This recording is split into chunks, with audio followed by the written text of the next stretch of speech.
Dari hasil penyelidikan dan penyidikan memang diketahui saudari San ini melakukan penipuan.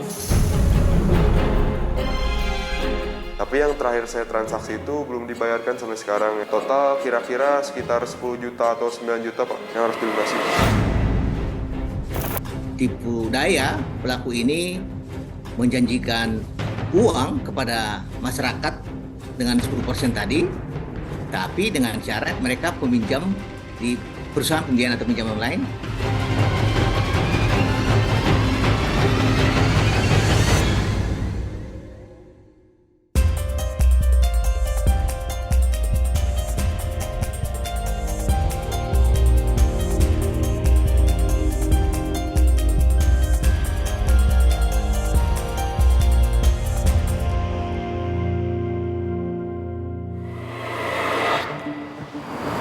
Ratusan orang menjadi korban dugaan tindak penipuan berkedok investasi di Bogor, Jawa Barat.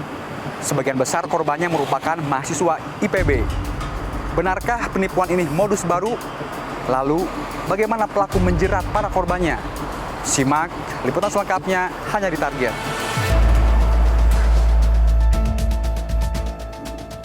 Pertengahan November lalu, polisi membekuk San, terduga pelaku penipuan berkedok investasi di Bogor, Jawa Barat. Perempuan 29 tahun ini diduga telah menipu lebih dari 300 orang. Sebagian besar korbannya adalah mahasiswa, yang kebanyakan berasal dari IPB University.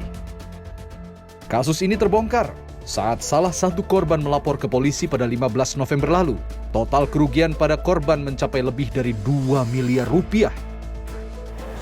Untuk status San saat ini sudah ditetapkan sebagai tersangka. Dari korban-korban yang baru diketahui berjumlah sekitar 317 orang, campur dengan masyarakat. Tapi untuk sementara dari hasil penyelidikan dan penyidikan, kebanyakan mahasiswa IPB. Berdasarkan informasi polisi, San melakukan penipuan sejak Agustus 2021. Modusnya, korban diajak berinvestasi pada toko online milik pelaku dengan dijanjikan keuntungan 10 hingga 15%. San mengaku toko online miliknya tersebut menjual HP dan aksesorisnya. Terungkap bahwa toko online usaha dari milik San itu yang disampaikan kepada para korban itu fiktif. Baru-baru ini tim Target menemui MS, salah satu korban. Ia mahasiswa semester 4 di sebuah kampus negeri. MS bertemu tersangka San setelah dikenalkan temannya yang juga menjadi korban. MS tertarik saat ditawari investasi dengan keuntungan 10%. Caranya, ia harus berbelanja di toko online milik tersangka. Namun karena tak punya modal, ia diarahkan untuk melakukan pinjaman online. Dana pinjol pun diarahkan untuk ditransfer ke rekening tersangka dengan imbalan keuntungan 10%. Tersangka juga berjanji akan membayar tagihan pinjol tersebut. Setelah disarankan untuk minjem ke pinjol untuk modalnya, ya dia langsung istilahnya bantu kita lah buat bikin akun, verifikasi, sampai akhirnya uang cair tuh dia bantuin saat itu. Dia bantuin, terus yang akhirnya dia ngarahin kita untuk beli produk-produk di toko dia gitu. Biasanya sampai limit pinjamannya habis. Lelaki 20 tahun ini mengaku telah 8 kali melakukan transaksi dengan tersangka, baik dengan cara mentransfer dana pinjol maupun berbelanja di toko online yang diklaim milik tersangka. Pembayaran belanja di toko online menggunakan sistem pay later. Semua proses pembelian, mulai dari jenis barang, alamat pengiriman, hingga laporan penerimaan barang diarahkan tersangka.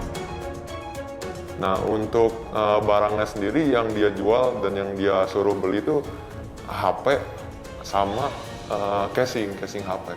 Pakai akun saya, atas nama saya, dikirimnya itu ke alamat si tersangka ini. Nah, habis itu setelah dikirim ke rumahnya, selang beberapa jam itu dia selalu ngingetin apa. Jadi di aplikasi marketplace-nya apa bisa dipencet terima gitu. Jadi saya disuruh minta buat tekan tombol terima gitu, supaya uang yang saya bayarkan ke tokonya itu masuk ke dia gitu. Kejadian serupa juga dialami Danish Maulana. Usai lulus SMA Januari lalu, ia dikenalkan kepada tersangka oleh salah satu teman sekolahnya. Saat itu ia diajak untuk menaikkan rating toko online milik tersangka dengan cara berbelanja di toko tersebut. Namun pada praktiknya, Dennis lebih sering mentransfer dana pinjol ke tersangka. Dennis tak curiga saat tersangka mengarahkan semua proses pengajuan pinjol. Total transaksinya kurang lebih di atas 7 sih Pak, 7 kali transaksi. Saya tidak ada kecurigaan sama sekali sih Pak, karena saya belum paham sama sekali sistem pinjaman online tersebut. Saya hanya mengikuti instruksi dari dia si pelaku itu, kata pelaku, udah kamu tenang aja, ini nanti bakal seperti ini, bakal seperti ini, bakal seperti ini, dan lain-lain. Saya, it's okay, udah saya ikutin, oke gitu Pak, sampai akhir gitu. Untuk meyakinkan para korbannya, di awal-awal tersangka menepati janji memberi imbalan 10% dari setiap transaksi. Tersangka juga melunasi tagihan pinjol yang diajukan korban. Tapi ini tak berlangsung lama. Pada transaksi selanjutnya, dengan nominal yang lebih besar, tak ada komisi yang diterima korban, pun tak ada pembayaran cicilan pinjol oleh tersangka.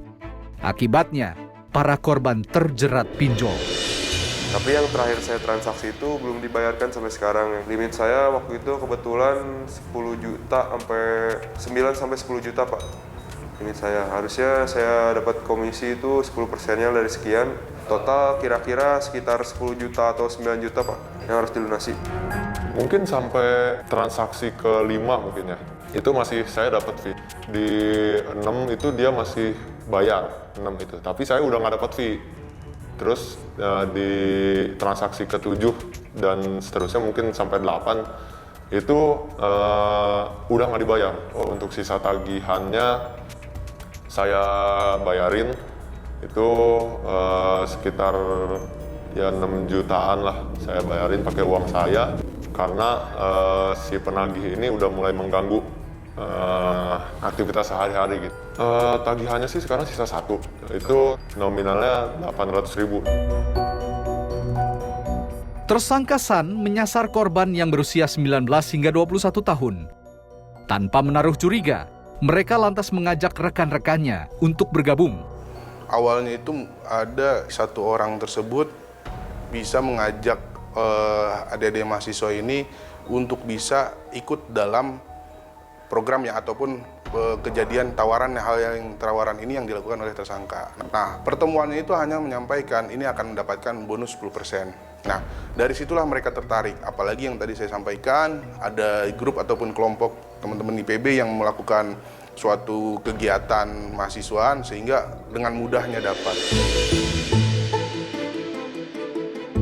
Melihat banyak mahasiswanya yang jadi korban dan terjerat pinjol, pihak kampus IPB berusaha mendorong mediasi antara mahasiswa dengan perusahaan pinjol.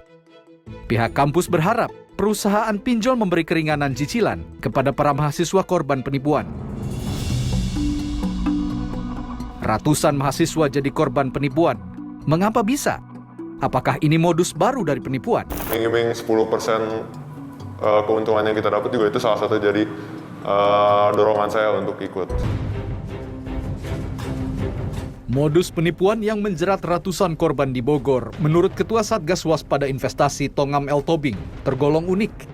Pelaku menjalankan 2 cara untuk mendapatkan uang dari korban, yakni meminta korban untuk mentransfer dana dari pinjaman online, serta meminta korban berbelanja menggunakan pay later di toko online yang diklaim milik pelaku. Pelaku lantas mencairkan uang transaksi belanja, sementara barang belanjaan tak sampai di tangan korban. Yang unik di dalam kasus penipuan di Bogor ini adalah bahwa antara pelaku dan korban itu terdapat kesepakatan bahwa pinjamannya menjadi tanggung jawab pelaku penipuan. Yang kedua, korban ini mereka mengatakan informasi barang diterima sehingga platform tentu menganggap transaksi sudah selesai dan uang bisa masuk ke rekening pelaku. Tapi jika diperhatikan seksama, modus ini tidak masuk akal. Tidak logis, saya yang berhutang, kok dia yang bayar? Itu yang tidak logis yang kedua. Dan juga yang tidak logis, saya meminjam masuk ke rekening saya transfer ke rekening pelaku untuk mendapatkan komisi 10%. Nah, di sana memang ada yang seharusnya secara umum kita bisa pahami ada ketidakrasionalitas yang harusnya memang perlu disadari oleh masyarakat. Tongam menilai pelaku mempraktikkan skema Ponzi. Imbalan yang diberikan kepada korban bukan dari hasil bisnis toko online milik pelaku, melainkan dari dana milik korban yang bergabung berikutnya. Jika tak ada anggota baru, rantai perputaran uang akan terputus. Kedok pelaku pun terbongkar. Seperti skema Ponzi juga ini, di mana bonus-bonus itu memang dibayar berdasarkan orang-orang yang datang belakangan, sepanjang masih ada yang mau transaksi kepada pelaku ini. Dan masih ada yang mau transfer pinjaman yang diterima oleh korban kepada pelaku ini. Bagi para korban yang merupakan anak-anak muda yang baru lulus SMA dan mahasiswa baru, iming-iming keuntungan 10% tanpa bersusah payah cukup menggiurkan. Seperti yang dialami Dennis Maulana dan MS, mendapat beberapa ratus ribu rupiah sudah cukup untuk mempercayai pelaku. Kebetulan saya habis lulus sekolah itu tidak punya penghasilan. Pertama kali transaksi itu 4 juta rupiah dari limit saya yang awal. Dan saya memperoleh keuntungan itu 10%-nya antara 300 sampai 400 ribu, Pak. Dan dari situ saya mulai percayalah ke dia karena dia membayar semuanya itu langsung gitu, Pak. Iming-iming 10% keuntungan yang kita dapat juga itu salah satu jadi dorongan saya untuk ikut. Kalau pay later itu dia per bulan bisa langsung nembak lagi, bisa langsung cairin lagi uangnya, kita bisa jajan lagi, setelah dibayar kita bisa jajan lagi langsung gitu. Dari informasi para korban, kami mendapati bahwa 2 toko online yang diklaim tersangka ternyata memiliki toko offline-nya. Kami mencoba menelusuri salah satunya. Lokasinya di sebuah kawasan perniagaan di Kota Bogor. Kami akhirnya menemukan toko tersebut yang ternyata bukan milik tersangka. Saya tuh sekalian mau nanya ke sini, kalau si Diakon itu yang punyanya si Aisyah, bukan yang ini, Kang? Bukan, bukan. Nama Mas Anton. Kalau kan di sini pegawainya. Iya, jaga sendiri. Jaga sendiri. Penjaga toko yang kami temui mengaku pernah didatangi orang-orang yang mengaku korban dan menanyakan keberadaan tersangka. Berarti teman-teman korban yang lain juga ke sini juga, Kak? Enggak sih, ada beberapa orang sih yang nanyain. Enggak semuanya. Tapi pernah ke sini si Aisyah itu ketemu sama Akang atau sama... Tahu ya, Aisyah. Kasus penipuan yang menjerat ratusan mahasiswa di Bogor menjadi sorotan. Sebab mahasiswa yang harusnya berpikir kritis dan logis malah jadi korban. Rasionalitas dari mahasiswa yang memang intelektual, tapi kan sebenarnya di situ masih ada transisi usia ya yang menuju dewasa muda. Apalagi kalau masih tingkat-tingkat pertama ya.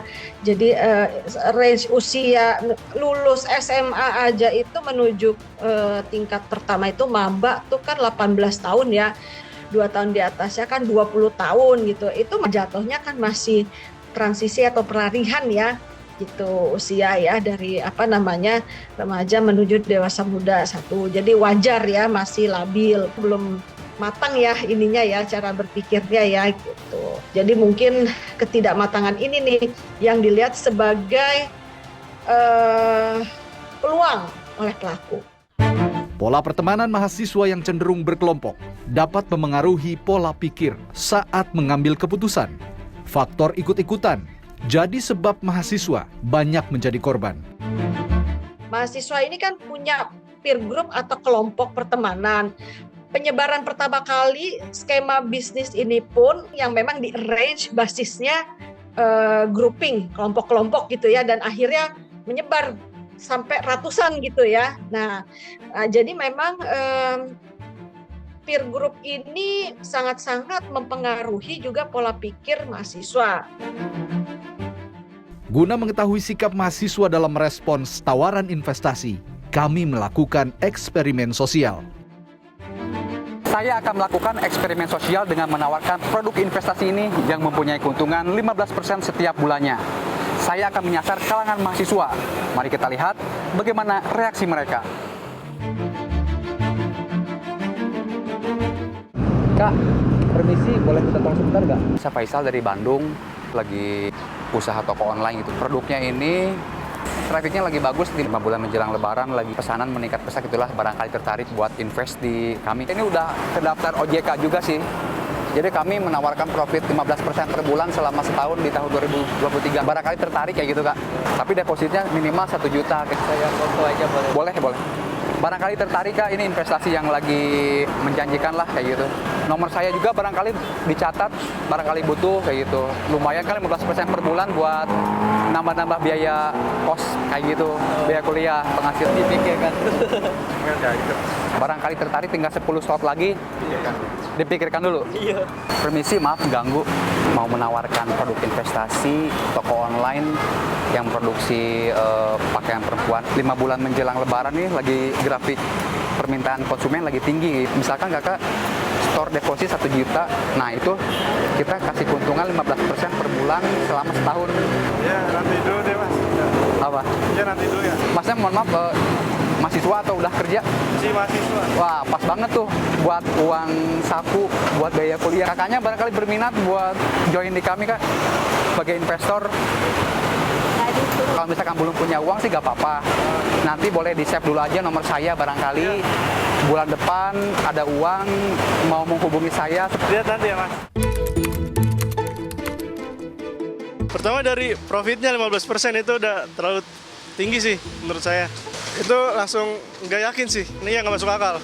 Kemudian tadi kenapa memfoto ini? Saya cari dulu apakah benar terdaftar resmi, perusahaannya juga, udah bekerja sama dengan OJK apa belum gitu. Kayaknya sih nggak bener deh ini gitu. Kan ada logo OJK-nya. Nah itu pikirnya itu beneran logonya tempel aja apa kayak gimana gitu. Aneh aja gitu, kayak tiba-tiba ditawarin dengan profit 15% gitu. Nggak percaya angkanya yang cukup tinggi gitu. Menurut saya tidak masuk akal. Apapun modusnya, para pelaku penipuan berkedok investasi terus bergentayangan mencari mangsa. Lantas, apa yang mesti dilakukan agar kita tak jadi korbannya? Harapan saya sih tagihan di saya dan di semua teman saya dihapuskan atau dibayar oleh pelaku bagaimanapun caranya. Meski penipuan yang dilakukan tersangka San telah terbongkar, persoalan belum selesai. Para korban masih harus berurusan dengan perusahaan pinjol. Korban berharap ada solusi. Harapan saya sih tagihan yang ada di saya dan di semua teman saya dihapuskan atau dibayar oleh pelaku bagaimanapun caranya karena saya dan mereka tidak memakai uang tersebut. Makanya harapan saya semoga semua ini cepat beres dan diberi jalan keluar yang terbaik. Harapan saya sih tersangka yang sekarang udah tertangkap ya diadilin aja, adil-adilnya. Dalam penyelesaian kasus penipuan yang merugikan korban, aset pelaku kerap disita untuk negara. Namun ada prosedur yang bisa ditempuh agar korban mendapatkan ganti rugi. Korban dapat menggabungkan 2 surat gugatan, yakni gugatan hukuman bagi pelaku dan pengembalian barang bukti kepada korban.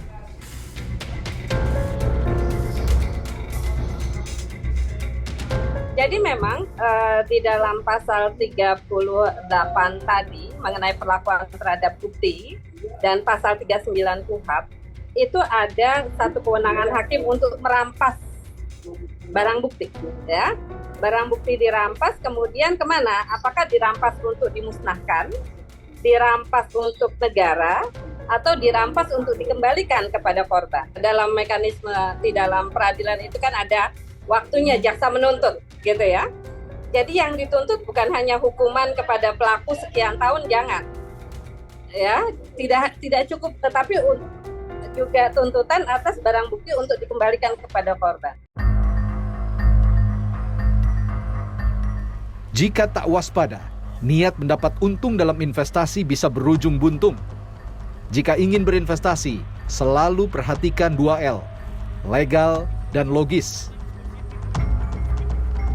Jadi apabila masyarakat ingin berinvestasi atau ada penawaran investasi dengan iming-iming imbas tinggi, cek 2L, legal dan logis. Legal artinya cek izinnya, izin badan hukumnya, izin produknya, izin kegiatannya. Kalau nggak ada izin jangan diikuti. Logis itu tadi, rasionalitas imbal hasil. Keuntungan 10% tetap, seperti yang ditawarkan tersangka San, merupakan imbal hasil yang tidak masuk akal. Tingkat suku bunga deposito dapat digunakan sebagai acuan menilai tawaran keuntungan investasi masuk akal atau tidak. Kalau kita lihat dari persentase atau uang hasil, imbal hasil yang ditawarkan, bagaimana supaya rasional atau logis, ini coba kita juga melihat bagaimana suku bunga rata deposito, contohnya saat ini ada 2,5% sampai 3% per tahun, atau mungkin kalau kita di pasar modal saham kenaikan harga bisa sampai 20%, sangat tidak masuk akal juga kalau ada yang menawarkan ke kita 10% per bulan atau 1% per hari malah.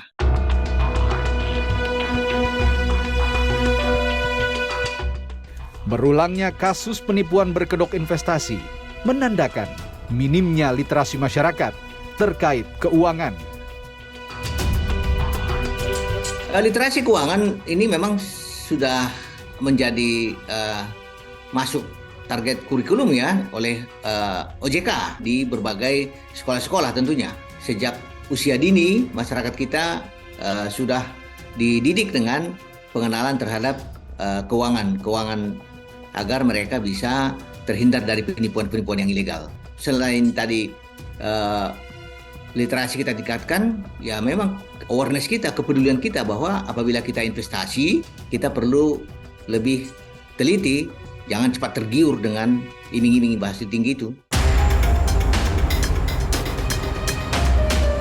Sekali lagi, jangan mudah percaya iming-iming investasi dengan keuntungan tak wajar. Tingkatkan pemahaman tentang investasi dan yang terpenting, utamakan rasionalitas sebelum mengambil keputusan.